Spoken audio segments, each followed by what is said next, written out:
Hello, hello. Welcome, everybody. My name's Adam Manis. Welcome to another guided practice session. Let's start the countdown. Our session will begin in about 5 minutes. While we're waiting, put in the chat where you are in the world. I'm in beautiful St. Louis, Missouri. And don't forget to smash the like button. As Colleen suggests, good morning, Colleen. Don't forget to smash the like button. We got Malaysia in the house. Let me know where you are.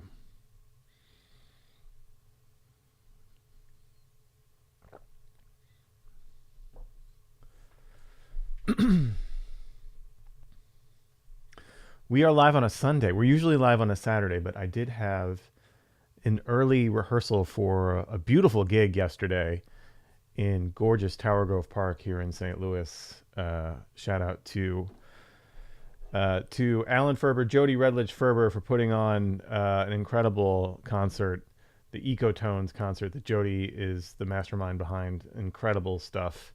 We had a great time, but had to miss our live here. But we thought we would try a Sunday, and I've got a nice, very churchy practice session baked here for you this Sunday morning. So sit back and enjoy. Oh my gosh, we got Zimbabwe in the house, Colombia, Reunion Island, Argentina's in the house, Toronto's in the house. What's up, Miriam? Let's see. In Paris on my Chord Grand Stage, that's Tox. What's up? Ithaca, New York is in the house. Edmonton, that's in Alberta. I know something. Italy's in the house. Santa Fe, New Mexico. Dublin, Seattle. Zumba is in the house. Colorful, Colorado. Wodonga, Australia. G'day to you, Damien. I'm not even going to try to do the accent. Just g'day. I'll say that. It's close enough, right? Switzerland, Seattle, Berlin. What's that? Daan or Don? I would say Dan here in the middle of America, but I'm sure you wouldn't say that. Oh, man. Rockaway Beach. What's up, Marion? That's such a cool name for a town. Rockaway Beach. It's poetry. It's got a rhythm to it. Oh, okay. Hold on. Mika's in Limpa. There's too many vowels in a row. Mika, what do you do with those? Those vowels I can't say. I'm going to try. Limpaaia. Limpaaia? No? All right. Oh, Audra Angelique in St. Louis. I love a St. Louis shout out. Good to see you. Thanks for coming through. Telluride, Colorado's in the house. On the west side. Ulrike smashed from Germany. I hope you mean smash the like button and not like smashed. Long Island's in the house. Always. Taipei, Taiwan is here. What's up? India's in the house. More Finland. Santa Cruz. Home of the Kooambah Jazz Center. Scotland. What's up, Karen?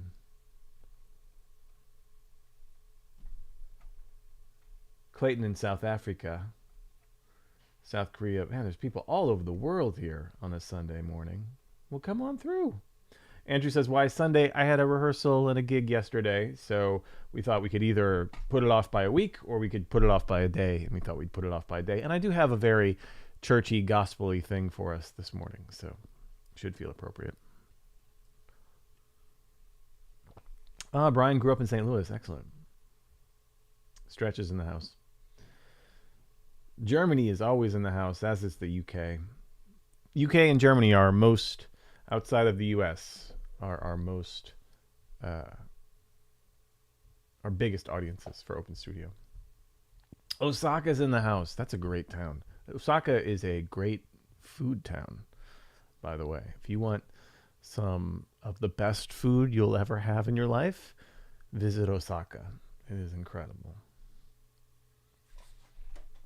What's the grilled meats? Oh my gosh.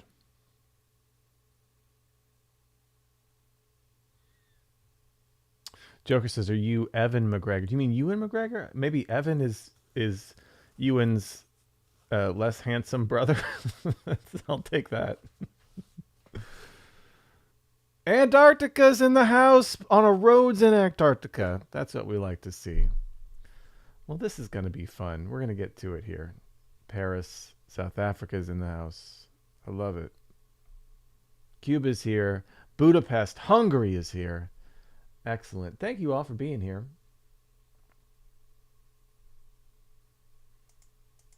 Shall we get to it? Rochester, New York. I'm going to be in Rochester in just a few weeks for your lovely jazz festival. Scarlett, yeah, this will be recorded. This will be up on our YouTube channel after this is over, directly after it's over. Columbia, Missouri, Sweden, and Michigan. Okay, let's get to it, folks. Let's get practicing. I've got a nice session for you, I think. Here we go. Give a clap and we're off. But please stick around at the end. At the end of this session, I'll take questions and we can talk about the session. So do not go anywhere.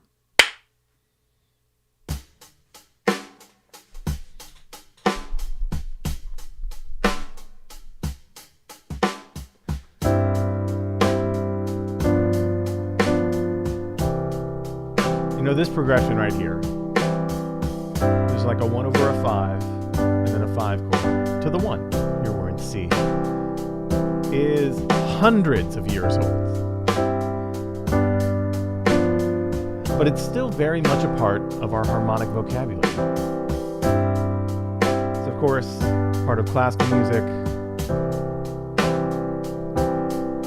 It's part of many contemporary hymns, gospel music. It's part of modern pop music.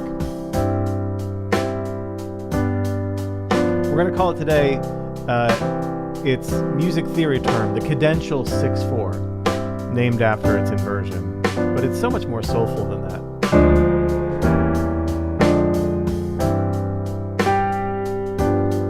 That's one way. There's this way.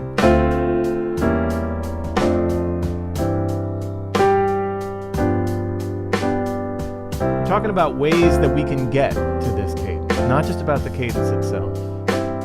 How can we get there? What about this way?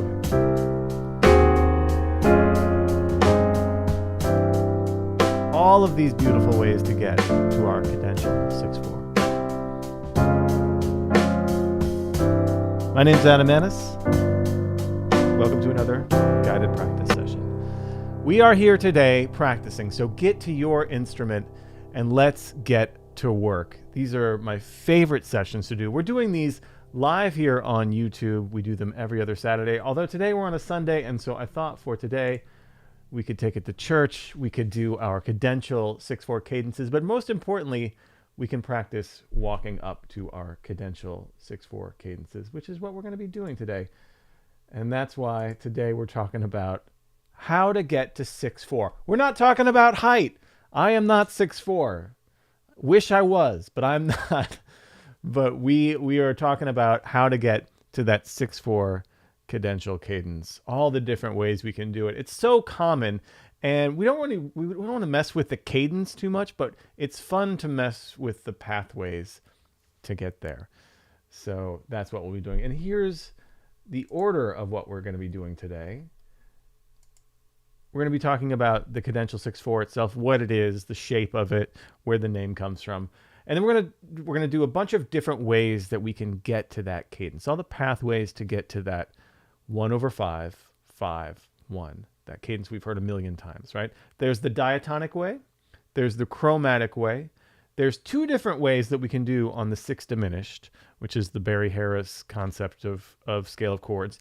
And then there's the Neapolitan way, which is, I think, my favorite way. It's just so beautiful. Now, there's a couple of things you should know. First of all, that there is a PDF for this session, so you're going to want to check that. That is in the description of the session. Go grab your PDF. You're also going to want to like and subscribe. If you're not subscribed to the Open Studio YouTube channel, what are you even doing? We do this all the time here. We're releasing videos every other day at least. We're releasing 5 videos in a row this weekend. It's one after the other. We're working on nerdy music stuff like this all the time. So don't forget to like this and subscribe and join the party, because it is a bit of a party. So let's get right to it. Here is our basic cadential 6/4, right? Like this is the sound. So we're gonna just have a bar of C and we're gonna play this together. By the way, I have our Drum Genius metronome here set to a nice 12/8 feel. So we're going to be counting this like 4, 1, 2, 3, 4. Play with me. I'm just going to do the basic cadential 6/4. This is what it sounds like.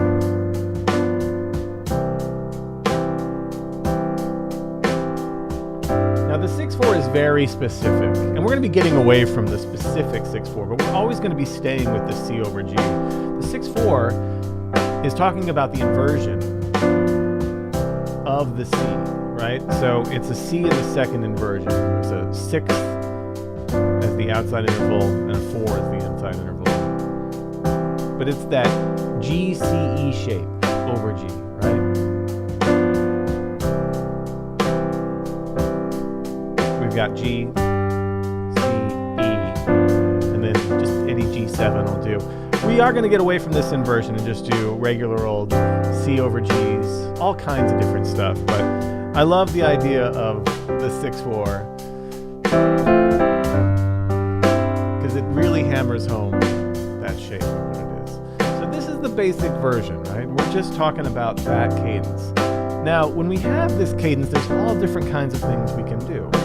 And the first way we're going to talk about is really the simplest. I just want to get this sound in our head. So there's our basic cadential 6/4. Isn't that cool? I mean, you've heard it a million times, but that's what it is. And again, the 6/4 is in reference to the shape of the interval. So the second inversion of that C major triad, G, C, and E, right? So you got the 6 on the outside, and the 4th is that inside interval. It's what sort of classical theorists would call that particular inversion. And then that resolves down, right, to this G. And you can put the 7th on the bottom if you want to, as a bit of voice leading. And you hear this at the end of phrases. Again, classical music, gospel music, really contemporary pop music. It's all over like Disney scores, like all of these things that we've grown up listening to our whole lives contain a lot of cadential 6/4 perfect cadences. So that's what it is.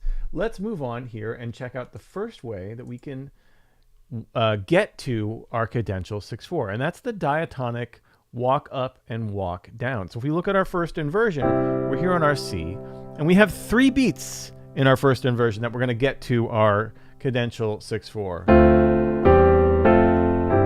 Just up here, the diatonic scale, right? From C, we're heading to G. So we just go up that C major scale. We're going to do a D minor 7 and 2 chord. We could do a 3 chord, E minor 7 and a 4 chord, but this C over E I think sounds a little bit better to the F and to the C over G. Again, we're using our ears to determine what we think sounds best. So there's our diatonic walk up. And we can loop this. Let's try it. 1, 2, 3. Our first line. Play with me.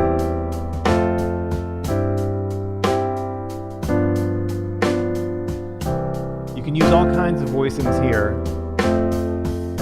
to get some contrary motion or parallel motion. Here's some contrary motion. Try that one more time without talking. Contrary motion. F on top of the D minor. Right? You can even maybe do a D minor over F. The D on top. Right? It's all about that voice leading, especially with that top voice.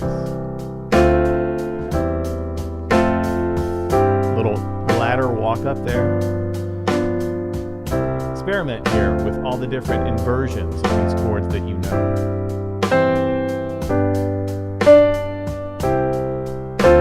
Just to see the whole time on the top. I'm going to do that again. So I'm just going to put C on the top of the triads.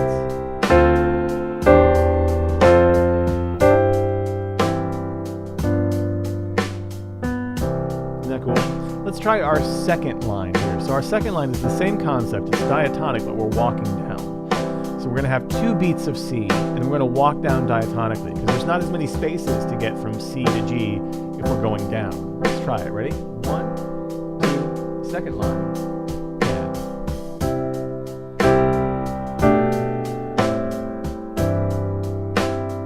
And again.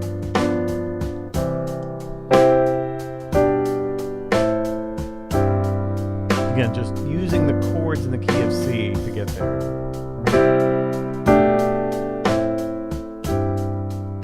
And let's do an A minor triad instead of like a A minor 7, so that we get some nice voice leading there.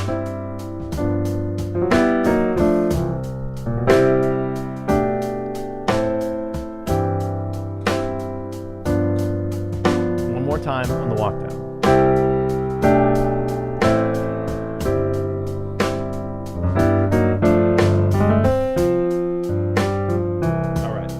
So there's our diatonic walk up and our diatonic walk down. It's the most basic version of a way to get to our cadential 6/4, or that church turnaround of the 1 over the 5 and then the 5. Now, there's a very similar version that we can use. Our second example here is the chromatic. Now this is going to skip a step. We're not going to play the 2 chord, but we're going to put a chromatic tone on the way up between the 4 and that 1 over 5, and it's that F sharp diminished. Now this is very gospel-y. This is very churchy. You're going to hear this a lot in all kinds of hymns and players all over the pop music spectrum playing something like this, and the jazz spectrum, by the way. This is like the second 8 bars of a rhythm changes. It's just such an integral part of popular harmony, this chromatic walk up. So let's look at the first example, and then we're going to look at the walk down. But let's just start with the first example here. Here we go. 1, 2, 3.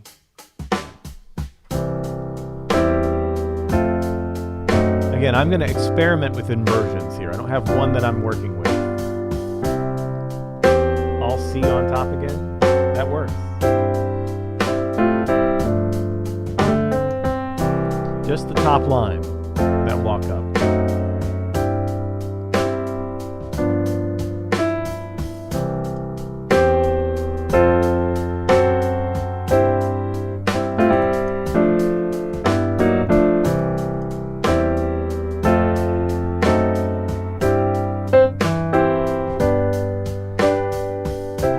Put a dominant 7 on the C, like that. The C over E. Second chord. Let's do a C7. Check it out.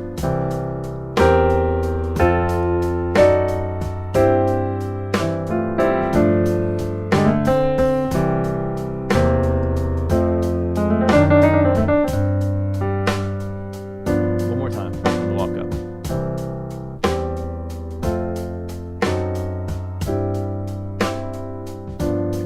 Let's try the walk down.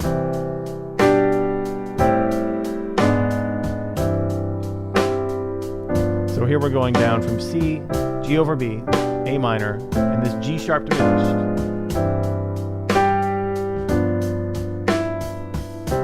Second line here.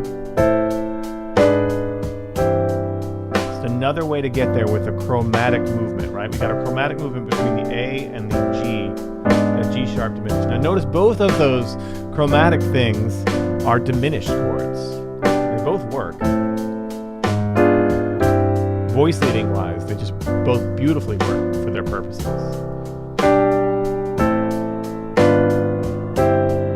Just trying to make melodies here too out of this, so that this one, it's a beautiful melody you can make. So starting on the G, we have G on top, A on top, B on top, the C, right? So we're just walking up to C, starting on the second beat. Beautiful way to get there.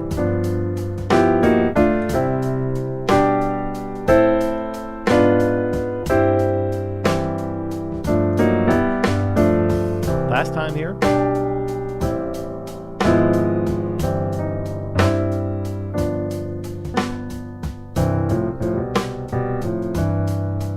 So that's our chromatic up and down. How good is that? Just those first two, the basic versions, right? Our diatonic walk up.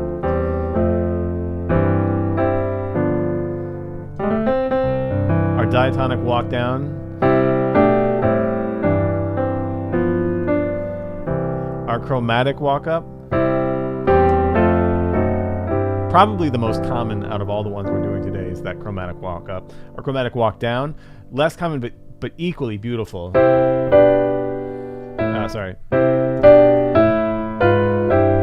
What's so good about this one is it really, like I was talking about how when you're starting on that G,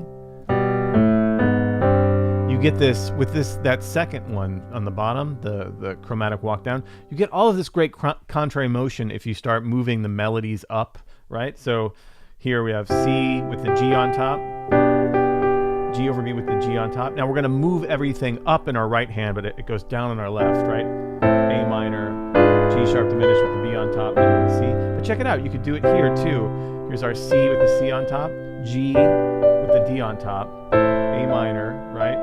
G sharp diminished with F sharp, right? So the same thing. Isn't that cool? So it's like, it adds so much. I wonder if we could do the same thing. You can do the same thing here with the B on top, right? So here's a C with the G on top, G with the B on the top voice. Like it gets us this beautiful contrary motion, that second one. Do not sleep on that chromatic walk down when you're trying to get to your 6/4. Man, so good. That kind of voice leading, that really puts a nice shine on everything you're doing, you know? Okay, let's talk a little bit about the sixth diminished version of this. This is where it gets very churchy indeed. Before we get there, I just want to talk a little bit about the basics of the sixth diminished scale of chords. So we're going to be using this F major sixth diminished scale of chords, right? And this is a concept that was really brought to popularity by the legendary Barry Harris, who we just lost a couple of years ago. And we talk about Barry's teachings all the time here on Open Studio. In fact, we have Chris Parks on staff here teaching at Open Studio Pro, and he's such an expert on Barry's teachings. He studied with Barry for decades. And so we love talking about this sixth diminished scale, and it works so well in this concept of walking up to our cadential 6/4. So we are going to be using the F major, and you're going to see why in a minute. It works really well over the D minor, but it's basically this. It's an F6 shape and then a G diminished shape. So we got F, A, C, and D. We're starting with the inversion that has F on the top because we think about these melodically a lot of times. Then our G diminished, right? G, B flat, D flat, and E. That's just a stack of minor thirds. And then F6, G diminished, F6, G, it's just different inversions of the same four notes, right? And when you go between them like this, it creates a tonicization of this chord, meaning that, you know, this F6 is a tonic when we play it. No matter where we are, no matter what key we're on, when we do the F6 and then the G diminished, that G diminished is a dominant in this relationship, right? It has this character of like a 5 chord, like of a dominant 7th chord that leads you to the F6, and that's all voice leading purposes. It has all of this what we call chromatic gravity, where the chromatic notes want to shift down or up, and that's what this has, right? Especially coming down here, you'll hear it. So that's why this is such a powerful scale of chords, and we're going to show you how you can use it practically in our walk up to our cadential 6/4. But just note here that not only does it work for F major, but these exact same chords work on a D minor 7. So when we're playing like a 2-5-1 in the key of C and you have a D minor chord, you're going to want to use that F major sixth diminished scale of chords over your D minor 7, over your 2 chord.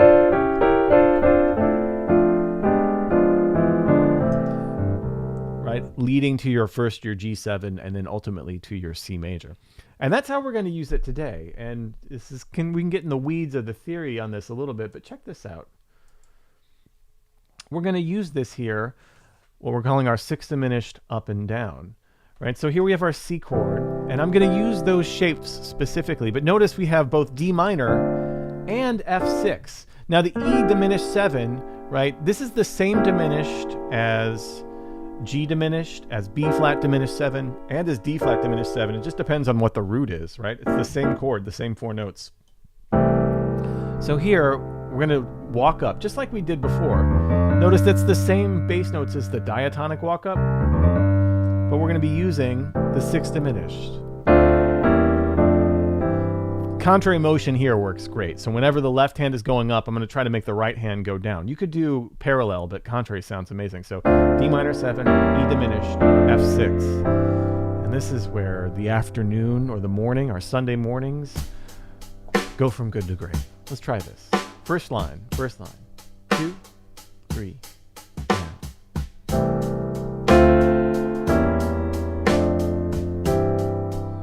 You know, that's all we need. And again, that E diminished adds this sense of gravity toward the F, like a dominant chord almost, right? It has this tenseness that wants to be resolved to the F. Some parallel motion.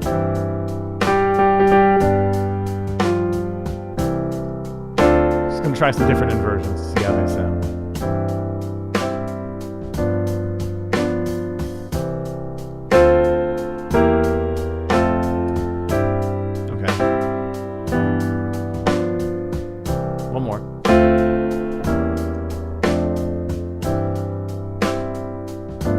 Let's look at our second line here. Same concept, but we're going to be coming down from C.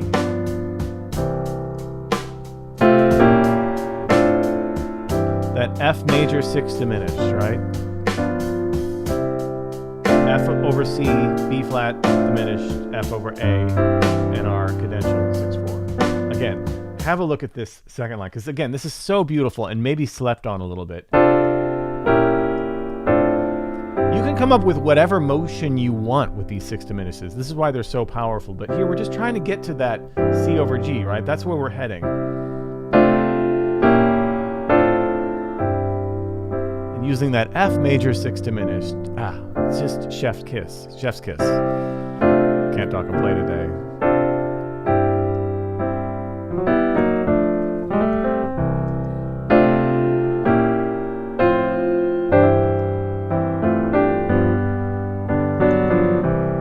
Let's try the second line. 2, 3, and.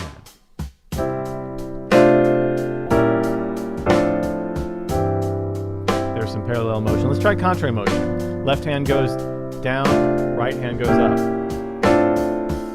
Try different inversions. See which one you like the best.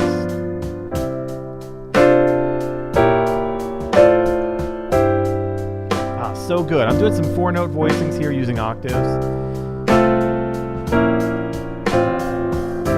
Just okay, that one.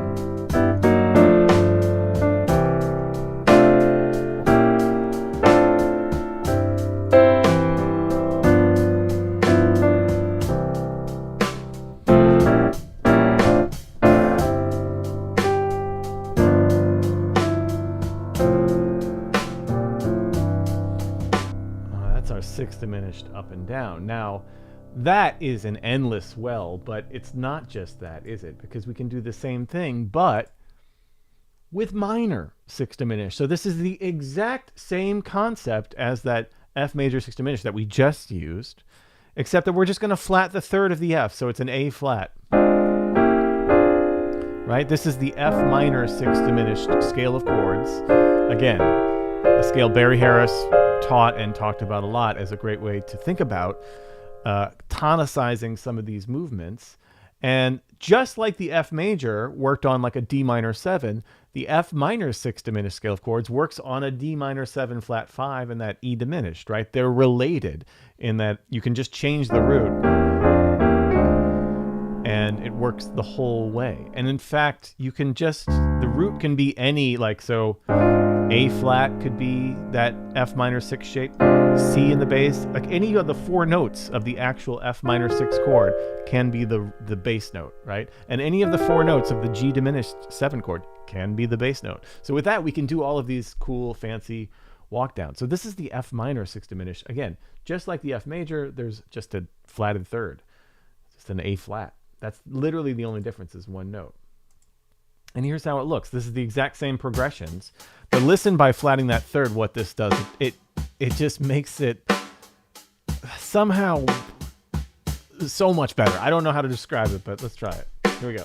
1, 2, top line, 3.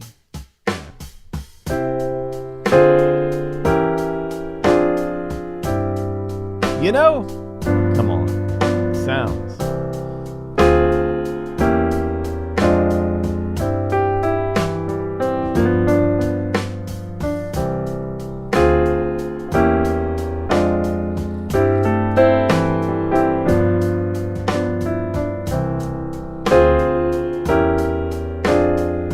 Again, I'm doing just contrary motion here. We're just working on the first line.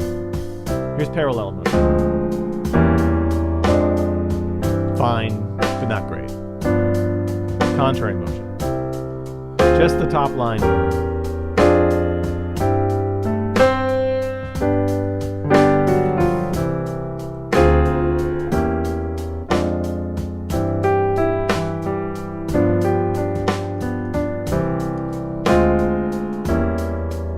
Now we can do the same thing we did before.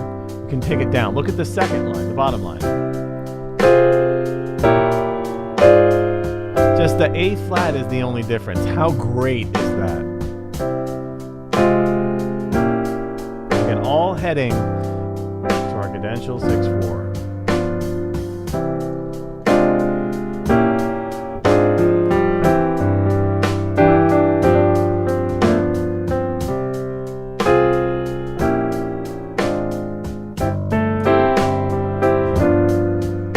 One more time on this bottom line.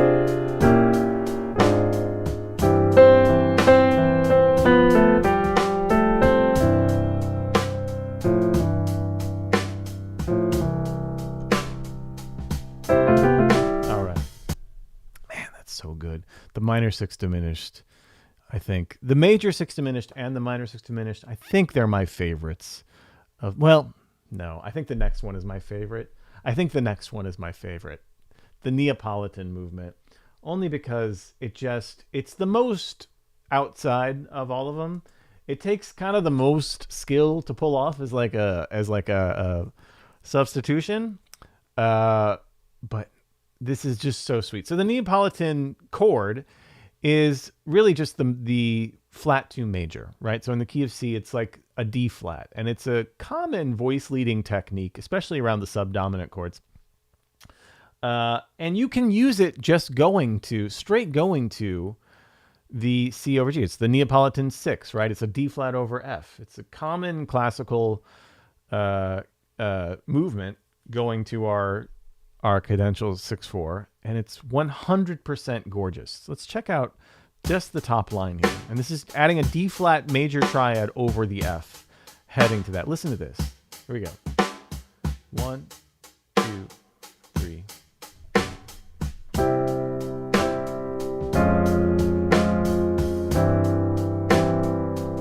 Stop. Just the top line.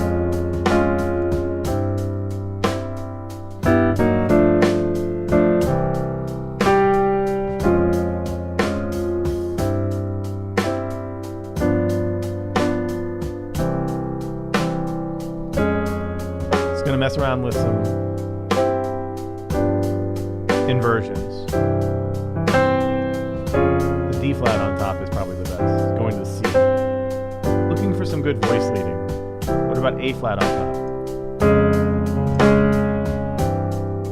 Good. Try it again.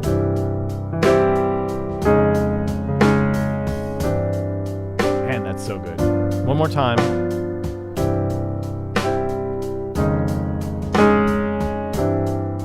Golly. Let's add the 5.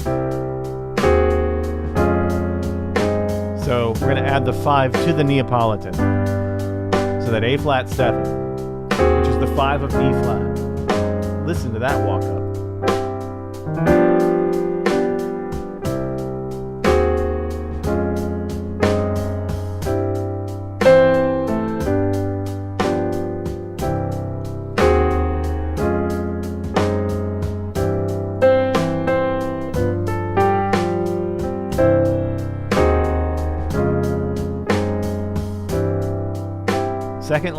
Second line, play it with me.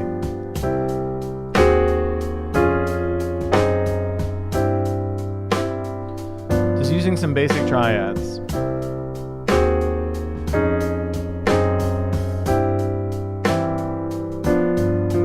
Pro tip.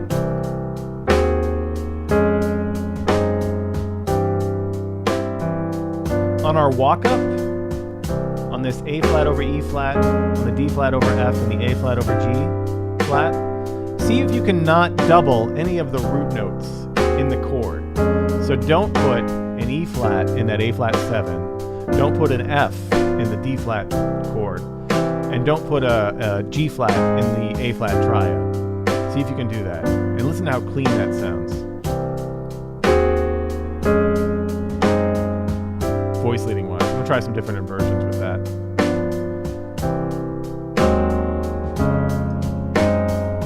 That's so good. So good. One more here, one more. Fail. One more time.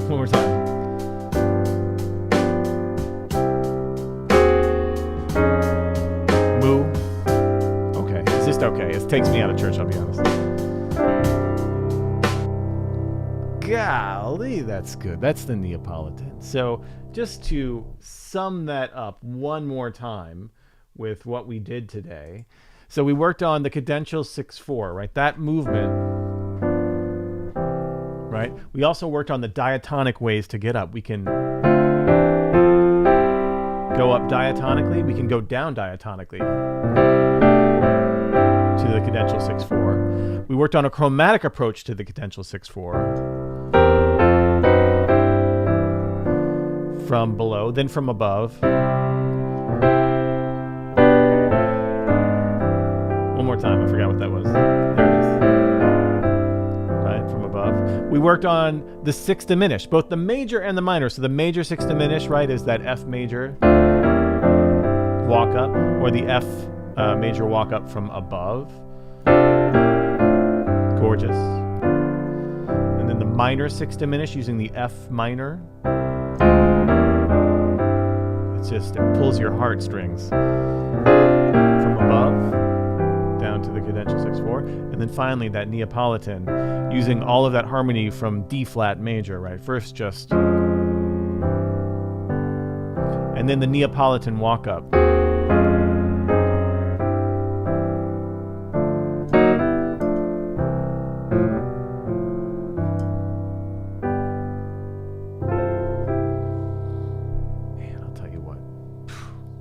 It's the little things, right? It's the little things. Thank you so much for joining me again. If you haven't already, go grab that PDF that has all of our examples for us. And don't forget, for the love of Jeff, to like and subscribe. We go live all the time here. You're going to want to subscribe and see all the videos that we release every other day, if not every day here at Open Studio. There's a new YouTube video. Like and subscribe this one, and you will see more of it. Thank you so much for your work today. The live chat, stick around, and I'll hit up any questions that you might have. Happy practicing. Cool. All right.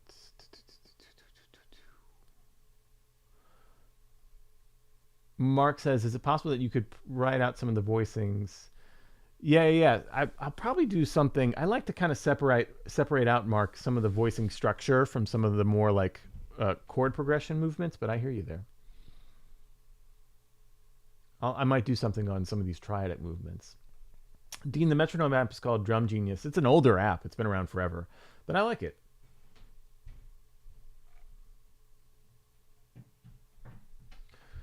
Let's see. Umaharu Kuno says D flat major or D flat Lydian on the Neapolitan 6. It's really whatever you want. I was doing major with that A flat 7. I like that sound, but you could also do Lydian, and that's a common one actually, Lydian. Oh, you're very welcome, Attila. You're very welcome, Marion. You're very welcome, Great Big Tree Hugger. So again, hit me up if you have any questions about this. Giuliano says, can you play the Neapolitan cadence? So there's the two, right? There's just the D flat over F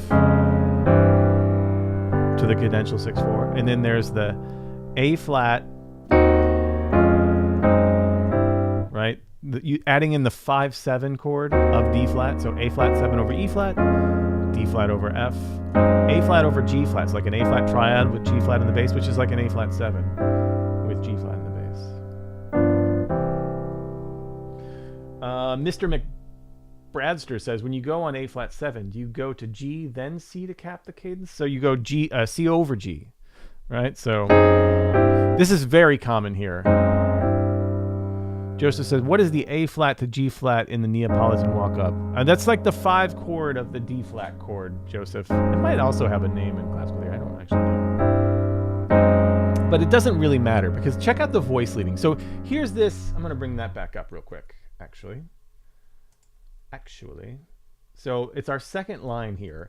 Now check this out. So our second line, right, it's got this C. So if you look at the first line, it's exactly the same as the first line, but we're going to add the 5/7 chord of the D flat itself in there to make... Chopin loved these, yes, as did many a classical composer love the Neapolitan stuff. Beethoven. So here we have our just our D flat to C. Now check it out. The real reason for this is that you have our D flat, right? Our D flat. So the very first line, the D flat over F. Again, it's all about voice leading and this contrary motion.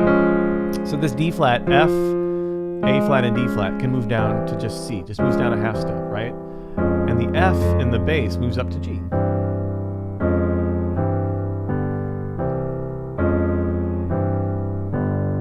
That's what you've heard a million times in classical music.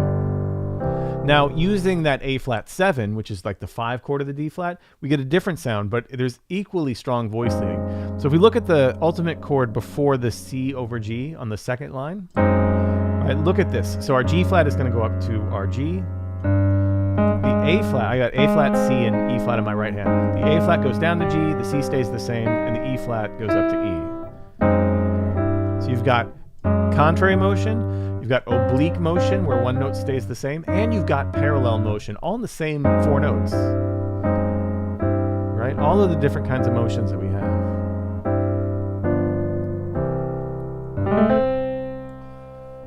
David says the G over C, D minor G sounds very gospel instead of G7 in the middle. Reminds me of church choir. Yeah, you can do the sussing the G instead of just straight G, as David's alluding to. Like a D minor over G is much more of the gospel thing, for sure.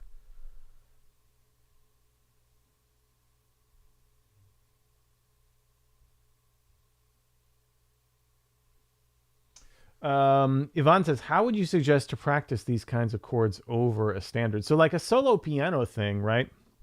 Like we were talking about rhythm changes. Like these work in jazz just fine. Like what do we have here? Right? Or even like a blues.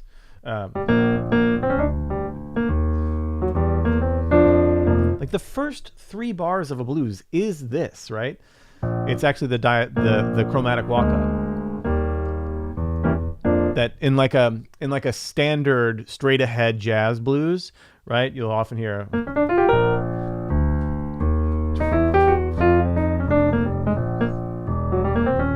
right, which is like that was corny what I just played, but you get the idea. That movement is straight from church, right? It's straight from. So you can practice these in all kinds of ways. So if we're just getting to this B flat over F, right? Whenever you see the cadential thing, you could practice all these different kinds of, again, on a rhythm changes even.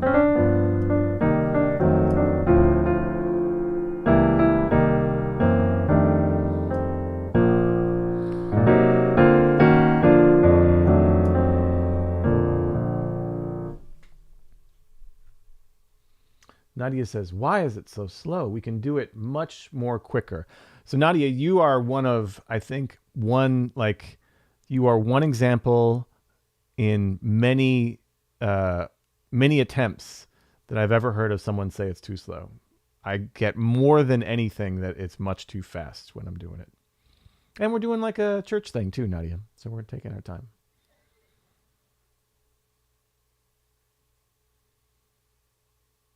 Joseph says, cool, I thought the Neapolitan was a chord to put before the dominant. It can be, Joseph. Like that D flat over F goes right before. Yeah. She's one of one. Thank you, Trent. Yeah. That's the first time I've ever heard someone say, why is it so slow? But I hear you. I can do it a lot faster. Crusty. Oh, you're talking about the... Yeah, for sure.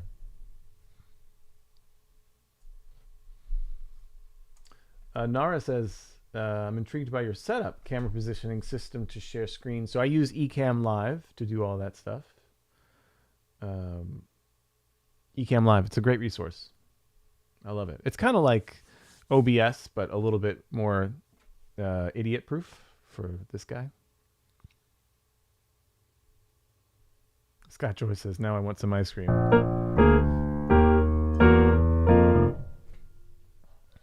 Jim Baker says, can a minor plagal cadence be introduced in this context? Anything can be introduced if you start pulling back far enough, Jim. Yeah, for sure. Well-tempered clavier. Yeah, Bach uses some of it. Well, Bach uses all of this stuff, doesn't he?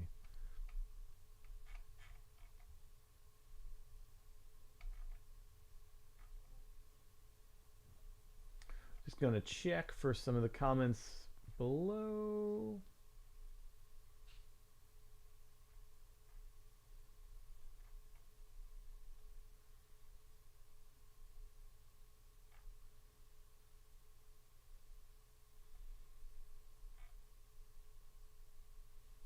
Cool. Thanks, everybody. This is really fun.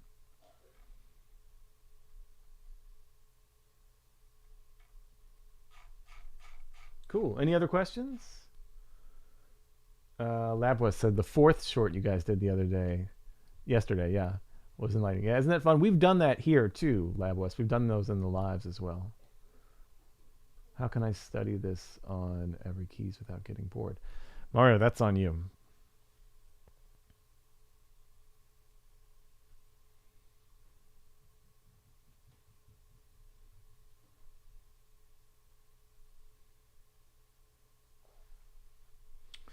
Deco says, could it be possible to send you a sheet with chords I missed? Not sure how we would do that, Deco. Unless you're a Open Studio Pro member.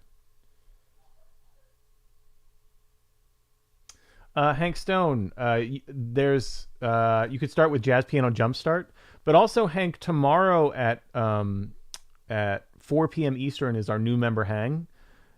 Go to that live session. It's with me on Zoom, and we walk you through all the courses, and I can answer questions directly too, like on a Zoom, if you're available tomorrow at 4 p.m. Eastern. But Jazz Piano Jumpstart is where I recommend everybody start. It's meant for that. Harry says, what's your favorite piano in a recording studio in St. Louis? Well, I'm very partial to the Steinway B that we have at Open Studio. I think that's right now is the best piano at any recording studio in St. Louis, in my opinion, my humble opinion. But also Midtown Soundhouse, that's right around the corner from us in our studio, has a nice Yamaha that I was digging. I played a session the other day. It's good.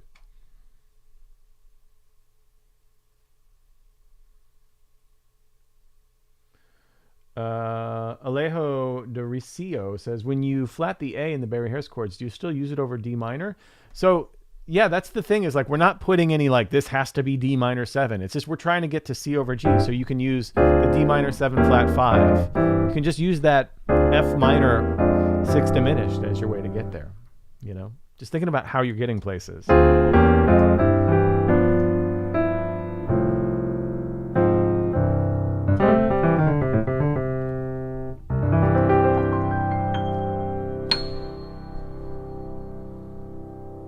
Jack says, hey Adam, I'm doing Jeremy Siskin's course on mid-tempo solo piano.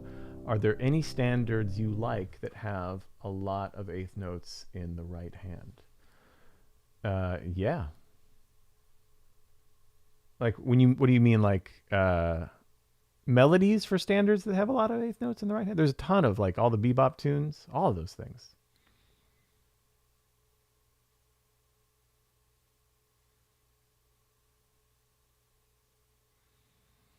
Alicia says, "Sir, you a Christian?" I was raised Methodist from my parents and my grandparents. But I'm on a journey, Elisa. I'm on my own journey with all of that. I've been listening to a lot of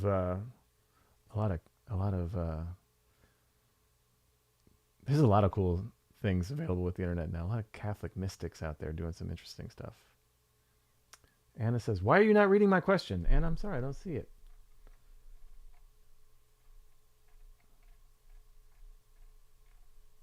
There it is, Anna. I got it. Could you please do a lesson on how to practically improvise with jazz modes, please? Anna, that's what we're doing every day. That's what we do. That's all of Open Studio. That's what it's all about. There's no like one lesson you can do on practical improvisation. It's a language. So that's like saying, could you do a lesson on practically speaking French poetically? It's a lifelong pursuit. So we're trying to do that in little bits and pieces.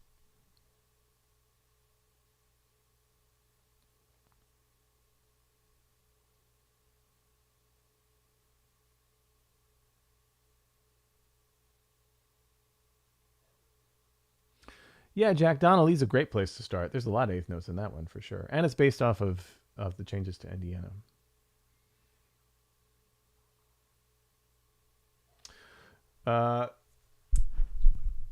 MFQ is a great question. Do you find it better to think in the key when going through progressions or just what chord would fit after your next current chord?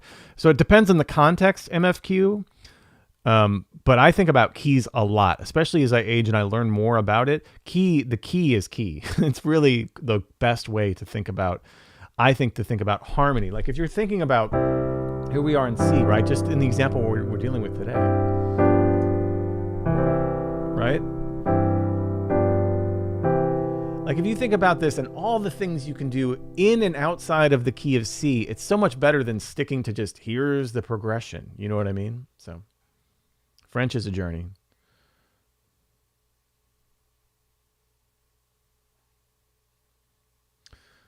Batinja Ghost says, what exactly are chord scales? So this is the scale of chords, right? And this is the concept that Barry Harris made famous. You can get a lot more nuanced teachings on this than I can give you, but it's very simple actually. So again, it's this C6, right? Here's where we start: C, E, G, and A, right?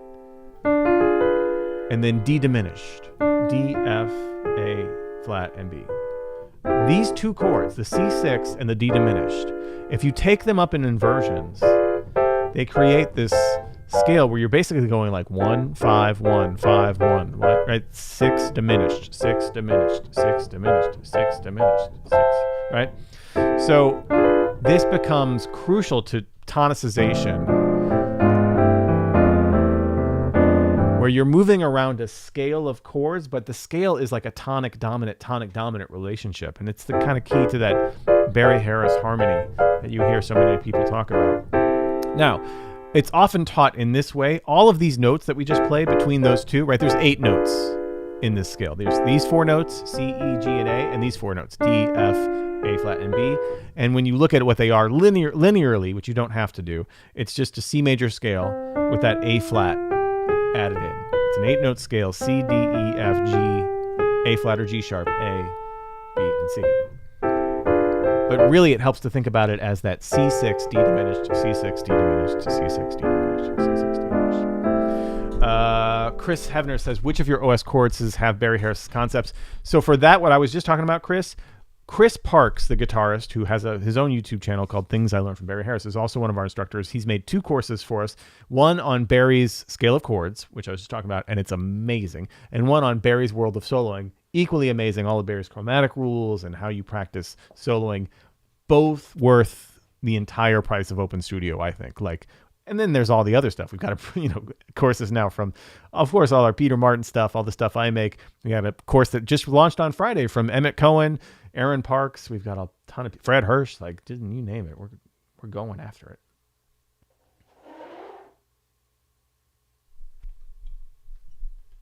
Just want to make sure that I have. Nadia says, do you have records of your trio? Yeah, I have a 2018 record called Constant Craving that you can find on Bandcamp and Spotify. Alan, you have to kind of know some piano. Alan's asking, is Jazz Piano Jumpstart suitable for a complete beginner on the piano? Like, you have to know where the notes are, and it helps to know a little bit how to read music, although you don't have to know how to read music at all. But it helps to know a little bit of, like, I've had a couple of piano lessons. We don't go as far as, like, this is middle C. Becca has a great question. Why are the diminished chords in F, but the cadence is in C? So that's all about, again, this tonic, this concept, Becca, of tonicization, right? Where we're tonicizing. So if we look at our first example, I'm going to go back to, let me go back to the major six diminished here, right? So what we're doing here is like tonicizing that D minor or that F, right? The diminished works as a dominant chord for both D minor and F6 because they're the same four notes, right? Our D minor 7 is F, A, D, F, A, and C. And an F major 6 chord is F, A, C, and D, right? The same notes. So we use that F6 diminished scale because it tonicizes the subdominant, right? This whole region of F major, D minor, those things are related. And that E diminished or G diminished, it tonicizes that. So it makes it, this is why it sounds so good. And even more special when it's that minor, because it's outside of the key of C, right? All of a sudden, we've got a B flat and a C sharp in the mix. We're making it feel like we're briefly in the key of F major, right? Honestly. Or D minor, right? It's relative minor. Just for a second. That's what that does. Or it's like when we use the minor, it's like we're briefly in the key of F minor. And we go back to C. That's like that, 4 minor harmony, which is like the heart-tugging harmony. So it's a really effective tool for, again, it's taking you out of the key of C. That's what I was talking about. Like, I love to think about keys when thinking about this because you're not thinking about individual changes. You're thinking about like, well, how can I stay in the key and what can I do to go out? You can do things like tonicize the 4 chord and you go out. I hope that helps.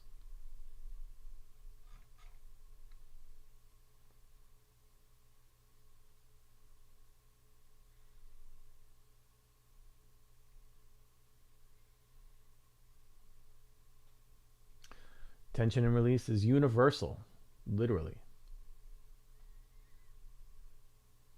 Maybe it's humanistic. No, it's universal.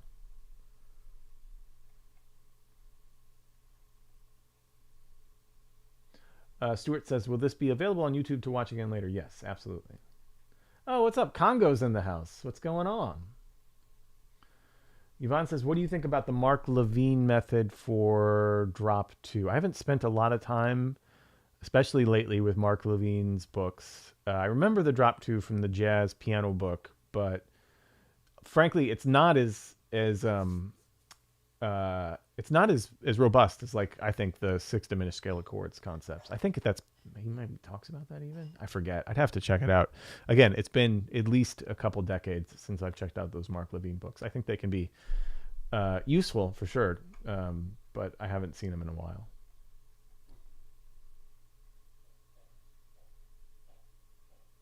Jim says, please play 3 different D13 sharp 11 voicings just for the beauty of it. Okay. So here's one. Let's see if we can get, here's a crunchy one. So here I've got D and F sharp in my left hand, and then everything crunched together. Right? That's a pretty good one. Got the 13, sharp 11. Gonna put the 9 in there. I wonder if we could do like one of these. We'll do like a more spread version. Still crunchy. Here's our second one. D, F sharp, G sharp in my left hand, C, E, and B. This is like a drop 2 with a D and F. Check this out, Jim. Here's my favorite. Ready?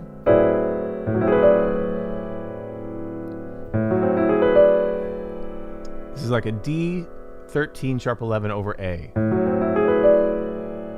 Could also be like A minor major 11. That's good though. But if a bass player's playing a D, that's beautiful. I have A, F sharp, and C in my left hand, E, G sharp, B, and D. This is an E7 chord in my right hand and an A minor 6 shape. How beautiful is that?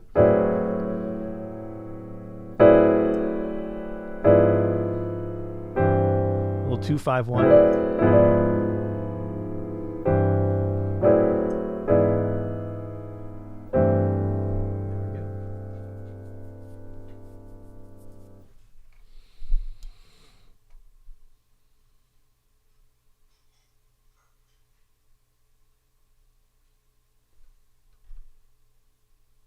Crunch.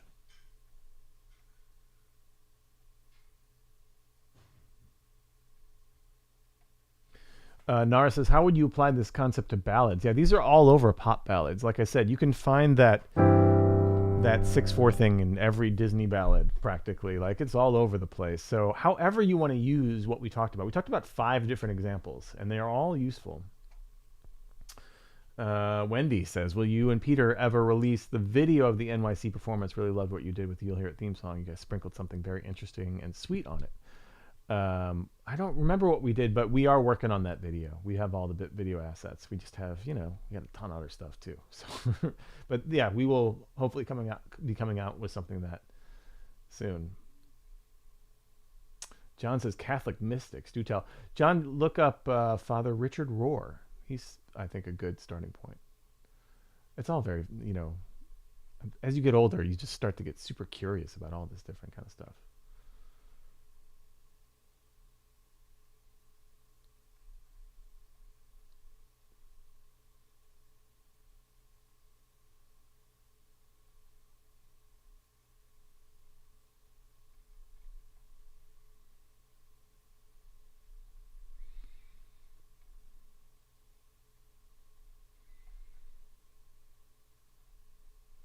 Scott Joyce says, so if you're in B flat, you can think E flat minor. Correct. Tongue, yeah, I don't know. I've had a handful of projects in the last couple of years. The 442s is my main musical endeavor, and we released an album last year, our 4th album. And I started an orchestra this past year, and so that's taken up a lot of my time, but I'll be working on some new music soon. I'm shocked at how much this has attention this has got. So I've been putting a lot of energy into Open Studio. I love doing this. It's, incredibly fun to talk about this stuff with you all. So I appreciate you being here.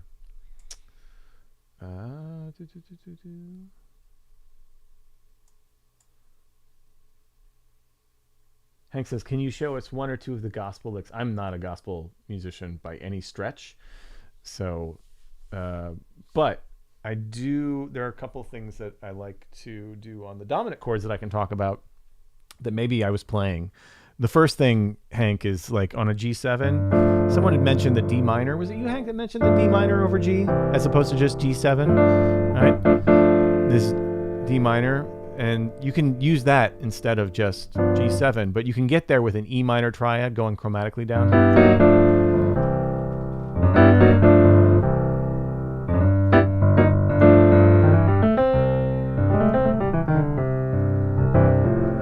Pretty much it. I think that's mostly what I did.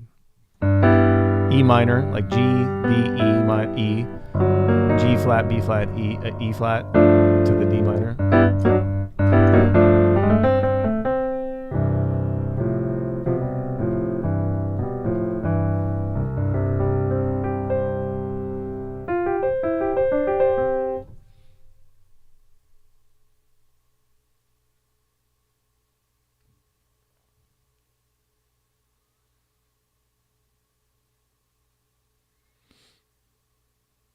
Aaron says, please show us how to use diminished chords. I can do that, yeah. Not today, but it's a big project.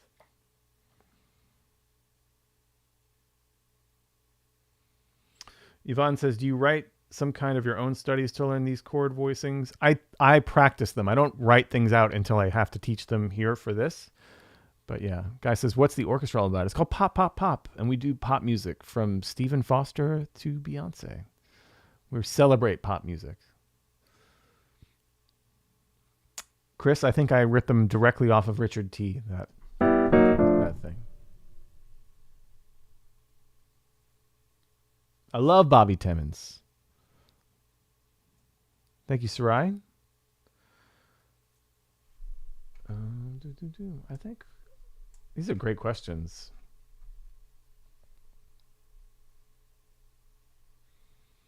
Oh, YG, this is so. It's a it says how to practice like left-hand voicing combined with the melody on top. So if you want just like basic rootless voicings, that's pretty easy. Just go through them, hands alone, right? But if you want some rooted voicings, just use like the root and either the third and the seventh, and do a tune you know really well.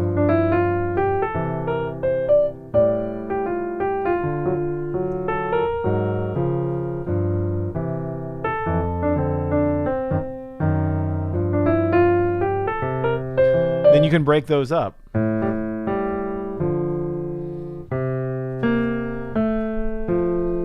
Just two notes.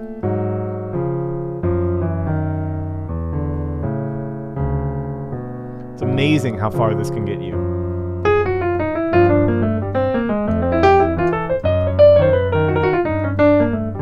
I mean, it's just such a complete accompaniment for being just two notes.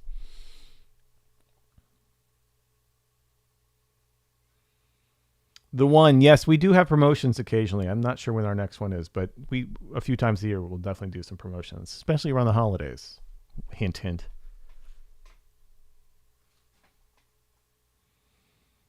All right. Man, this was so much fun. Thanks for the robust discussion afterwards. Super fun. I will see you all in 2 weeks. I'll be back here let's see, 2 weeks from yesterday. So the 18th of May, I will be back. Sound good? All right, y'all. Have a great rest of your weekend. Happy Sunday. Cheers.